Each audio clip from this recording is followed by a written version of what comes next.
The chill of early January hung heavily over Glenwood Park, casting the tall oaks and deserted playground in a shadowed stillness. Snow blanketed the ground in layers, and an icy fog drifted through the empty paths, giving the park a haunting beauty. Under the dim streetlights, a solitary figure shuffled along, barely noticeable against the gloom. A man, his hands buried deep in the pockets of a worn coat, his steps slow but steady. George Albright, a 70-year-old widower, had been taking this route every evening since his wife Anna had passed nearly a year ago. Their life together had been quiet and full of little routines, and this walk, once theirs, was now his only connection to the past. His blue wool scarf, frayed at the edges, had been Anna's final gift to him. Now, he wrapped it tighter around his neck, feeling both the comfort and loneliness that came with memories. Tonight, though, something felt different. The air was thicker, the silence heavier. It was a silence that almost begged to be broken. George quickened his pace, his breath forming small clouds in the freezing air. The thought of returning to his empty home was less appealing than usual. But as he neared the park's edge, a faint sound reached his ears, a whimper, barely audible over the biting wind. He stopped, straining to listen, his heart quickening. The sound came again, clearer this time, from a shadowy corner near the benches he and Anna used to sit on. George squinted through the fog, adjusting his glasses, and slowly approached. Beneath the bench, nestled between patches of trampled snow and fallen leaves, he saw a pair of eyes reflecting the faint glow of the streetlight. It was a dog, he realized, a medium-sized golden retriever, its fur matted and unkempt. Lying there with a small group of wriggling shapes pressed close against her, the dog's gaze was cautious but unwavering, and she seemed to shift protectively over the tiny squirming forms. George's breath caught. It was a mother dog, no doubt abandoned, and with puppies at her side.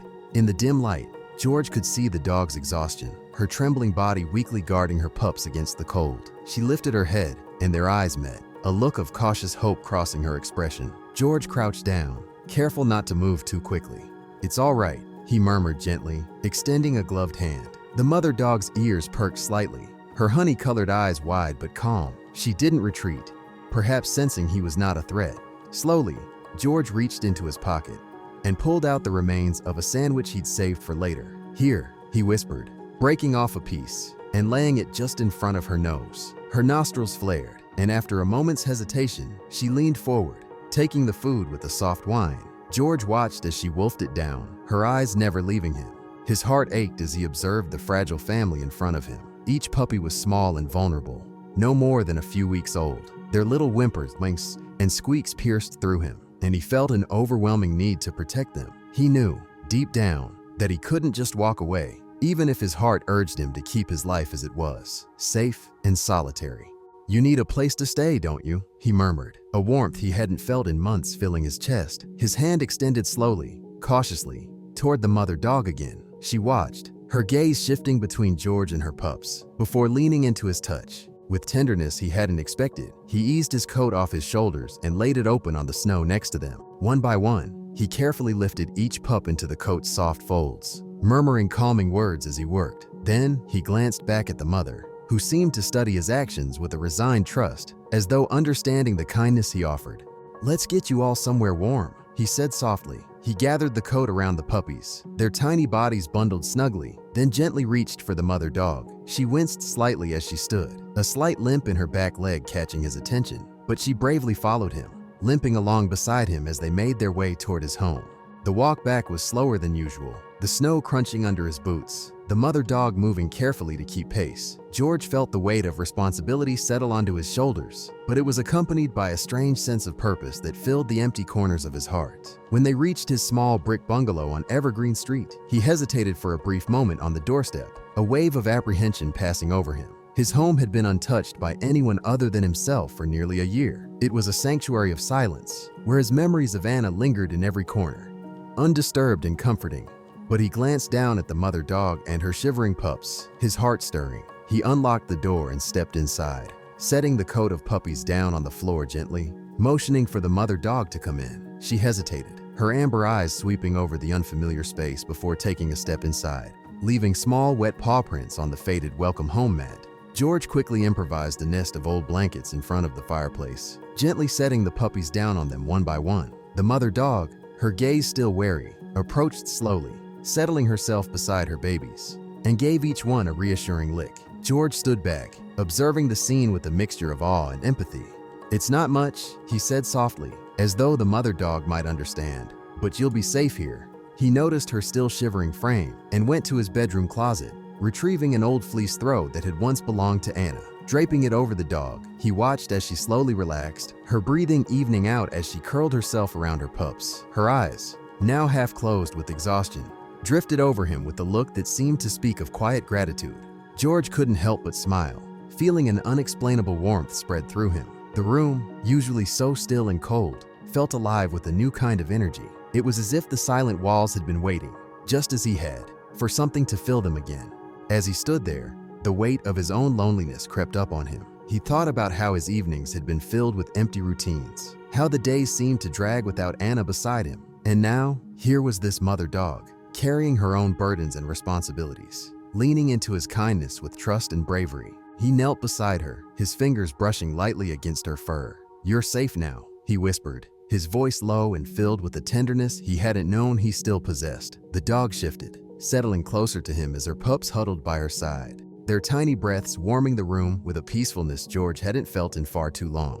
As he prepared to stand, he noticed the smallest of the puppies, a scrappy little one with a patch of white on his chest, venturing away from his siblings, crawling toward George's hand with tiny, determined squeaks. George chuckled softly, extending his hand to let the puppy sniff his fingers. He felt a pang in his chest, both a bittersweet reminder of Anna and a strange new joy. "This one's brave," he murmured, gently scratching the puppy's tiny head. "I think I'll call you Scout." The mother dog, hearing his soft laughter, lifted her head, and in her eyes, he saw a quiet understanding, as if she too had found something worth holding onto in this place. Days passed in a comfortable rhythm as George and the little family settled into their new life together. The house, once quiet and empty, was now filled with the soft sounds of paws on wood floors and the occasional high-pitched barks of the puppies. Each morning, George would wake up to find the mother dog, whom he had started calling Maggie, waiting patiently by his bedside, her eyes filled with gentle gratitude. Her pups would often be right behind her, their little tails wagging in excitement as George prepared their breakfast. George's heart softened a little more each day. He'd long grown used to the solitude, the comfortable silence of his routines. Yet with Maggie and her puppies around, his life felt full again. He found himself laughing at their antics, feeling something he hadn't felt in a long time, a simple, unburdened joy. He started to see pieces of Anna in the way the puppies brought life to the house, a bittersweet reminder of how much she would have loved them. One morning, as he prepared their food, he noticed the smallest puppy, Scout, as he had named him, darting playfully between his legs, chasing a stray thread from his pants. Scout, with his scrappy white chest patch and boundless energy, had quickly become George's little shadow, following him from room to room, never straying too far. He had a curiosity and courage that reminded George of himself as a boy, and George couldn't help but feel a special bond forming with the little one. As the days grew warmer, George took Maggie and the puppies out for short walks around the block. They'd venture down the quiet suburban streets, the puppies stumbling over their own paws as they discovered the world outside. Maggie would keep close to George's side, her gaze constantly sweeping over her pups, ensuring they stayed safe and close. These walks became a cherished routine, something George looked forward to each morning, his heart lighter with each step. On one of these walks, a neighbor named Linda approached, her eyes widening at the sight of George with the little pack in tow. Linda had known George for years, having lived a few houses down for as long as he could remember. She had watched from a distance as he quietly mourned Anna, seeing him drift through the days with a heavy heart. "Well, George, looks like you've got yourself a family again," Linda remarked, a warm smile on her face. George chuckled softly, scratching the back of his head. "Seems that way, doesn't it? They sort of found me." Linda knelt down, extending her hand to one of the puppies, who sniffed her fingers cautiously before giving them a gentle lick. "They're beautiful, George. And Maggie here, she seems to trust you. It's like she knows she's safe with you." George nodded, looking down at Maggie with a fond smile. "I think we're taking care of each other in a way."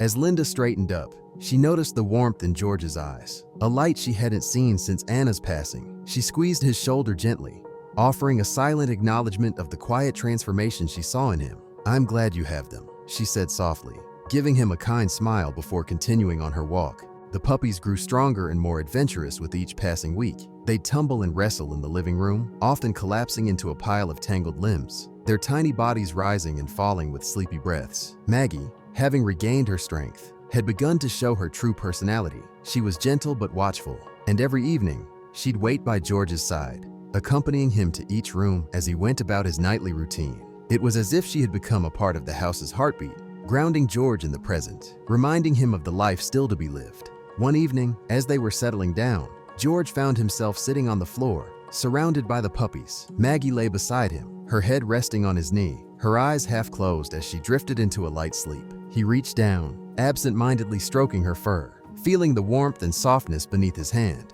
"You've brought a lot of joy to this old house," he murmured, more to himself than to Maggie, though her ears twitched slightly, as if acknowledging his words. But as the days continued, George began to notice subtle changes in Maggie. She would sometimes wince as she stood, her right hind leg moving stiffly, as though it caused her pain. Her energy seemed to wane in the evenings, and she'd often spend more time resting by the fireplace, her breaths coming slower and deeper. George's heart grew heavy with worry. He knew that, despite her spirit, Maggie had endured hardships that had left their mark on her. One chilly night, he sat beside her, his hand resting gently on her back.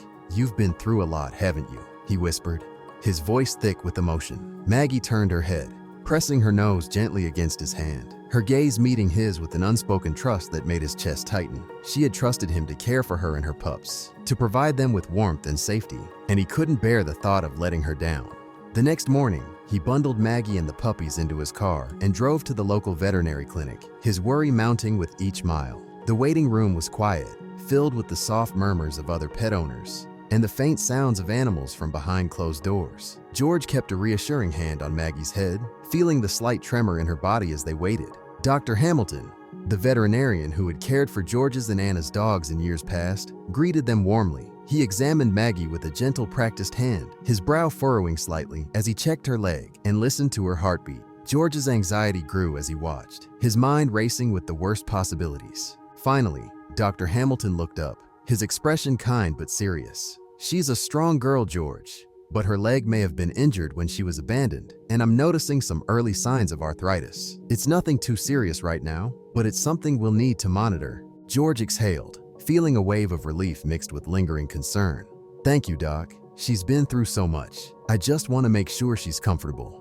Dr. Hamilton nodded, offering a reassuring smile. "With a little extra care, she'll be just fine. Some pain relief for now and maybe some joint supplements. And make sure she doesn't overdo it on walks. She'll let you know what she needs." On the drive home, George found himself glancing at Maggie in the rearview mirror, a renewed sense of responsibility settling in. He had saved her, but now he realized that she had saved him too, filling a void he hadn't known how to fill. He was determined to care for her in every way he could, to give her the life she deserved. Back at home, he followed Dr. Hamilton's advice, setting up a soft bed for Maggie in his living room, close to the fireplace where she liked to rest. He cooked special meals for her, giving her bits of chicken and vegetables that she gobbled down eagerly. And every evening, he'd sit beside her, reading aloud from Anna's old books, his voice filling the room with a gentle warmth as Maggie and the puppies dozed by his side. The house, once a place of memories and solitude, had become a sanctuary of companionship and quiet joy. George found himself smiling more often, laughing at the puppies' antics, and feeling, for the first time since Anna's passing, a sense of purpose and contentment. And through it all, Maggie remained his steady, watchful companion, her eyes filled with a calm assurance that seemed to say, "We're home." As spring unfolded, the little family on Maple Street grew stronger and more joyful. The puppies, now old enough to explore the world with boundless curiosity, turned George's backyard into their own personal playground. Braveheart, the smallest yet most daring, often led his siblings in mischievous adventures, darting through the flower beds and wrestling in the patches of clover. Maggie watched over them from her usual spot on the back porch, her eyes soft with maternal pride. One Sunday afternoon, George sat on the porch, nursing a warm cup of coffee as he watched the puppies play. The garden buzzed with life, birds singing in the trees, sunlight filtering through the branches. Every so often, a puppy would dart over to him, nibbling at his shoelaces or hopping onto his lap before scampering off again. George looked over at Maggie, who was resting beside him, her head leaning gently against his knee. He scratched behind her ears, feeling the warmth of her fur, the steady beat of her heart. "You've given me a family again," he murmured, his voice filled with gratitude. Maggie's gaze met his, her amber eyes filled with an unspoken understanding. She had seen him through his darkest nights, her presence a quiet comfort that anchored him to the present. In a way, Maggie had become more than just a companion. She was his friend, his confidant, his reminder of the simple, enduring beauty of life. But as the months passed, George knew the time was approaching to find homes for the puppies. He'd grown attached to each of them, each with their own distinct personality.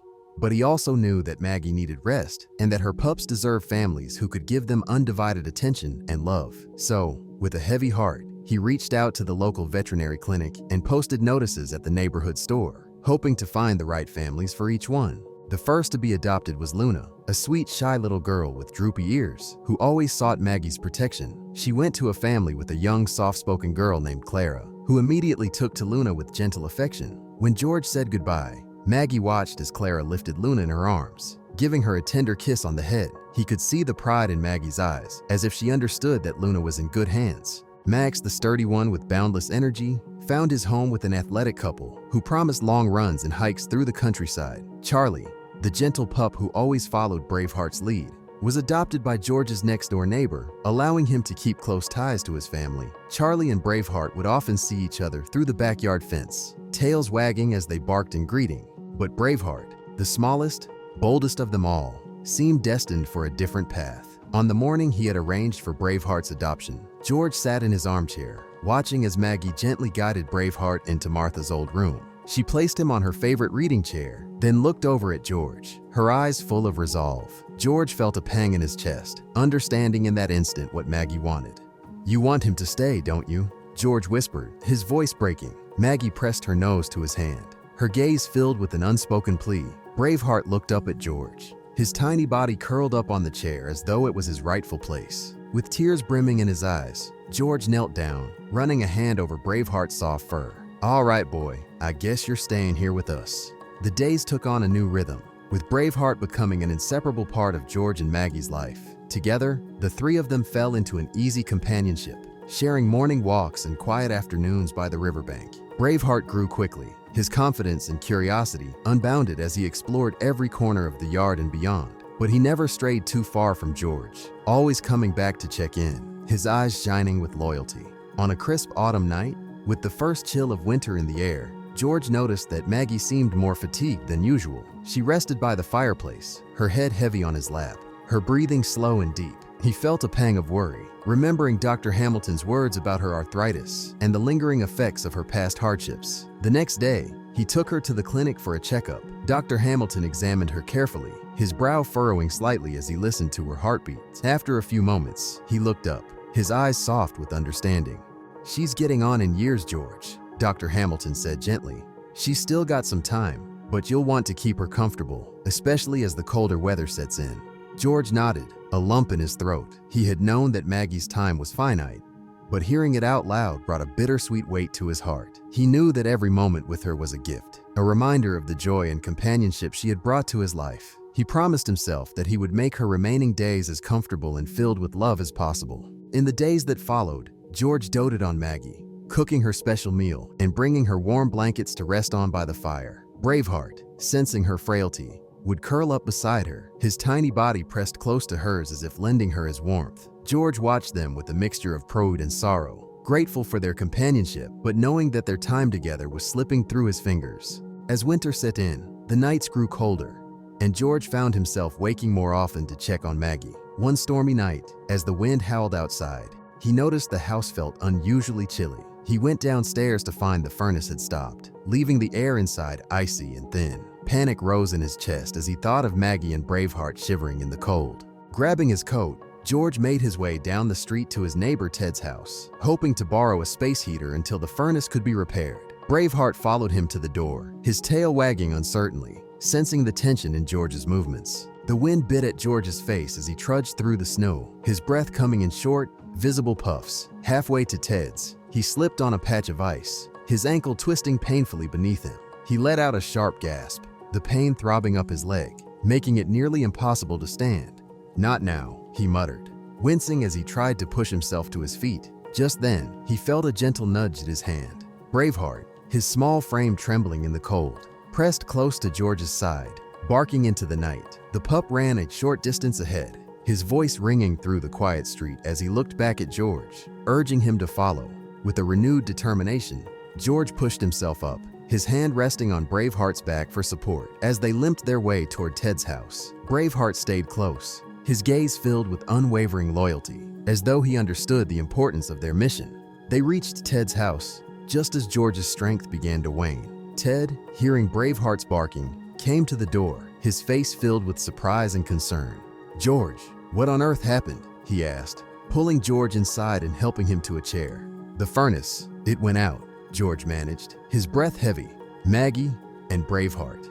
Understanding the urgency, Ted nodded, grabbing his own heavy coat. "I'll come with you. Let's make sure they're all right." Together, George and Ted returned to the house, Braveheart leading the way. When they stepped inside, they found Maggie lying by the fireplace, her eyes alert, but her body shivering despite the blankets. Ted quickly set up the space heater, warming the room until the chill began to fade. Maggie looked up at George, her gaze softening as he knelt beside her. He stroked her fur, feeling the tremble beneath his hand, his heart aching with a mixture of relief and gratitude.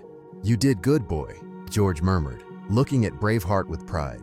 "You took care of us." The night passed in warmth and quiet companionship. George sat beside Maggie, Braveheart curled up beside them, his tiny body pressed close. As he watched the fire's glow dance across their faces, he felt an overwhelming sense of peace, a silent understanding that they were more than just companions. They were family. In the days that followed, George knew that Maggie's time was nearing its end, but he also knew that, in her final days, she had found a home, a family, and a love that would endure. And as spring returned, bringing warmth and new life to the garden, George felt her presence in every corner of the house, her love a constant quiet reminder of the joy she had brought to his life. And with Braveheart by his side, he carried that love forward, knowing that Maggie's legacy would live on in the heart of the little pup who had been her last gift.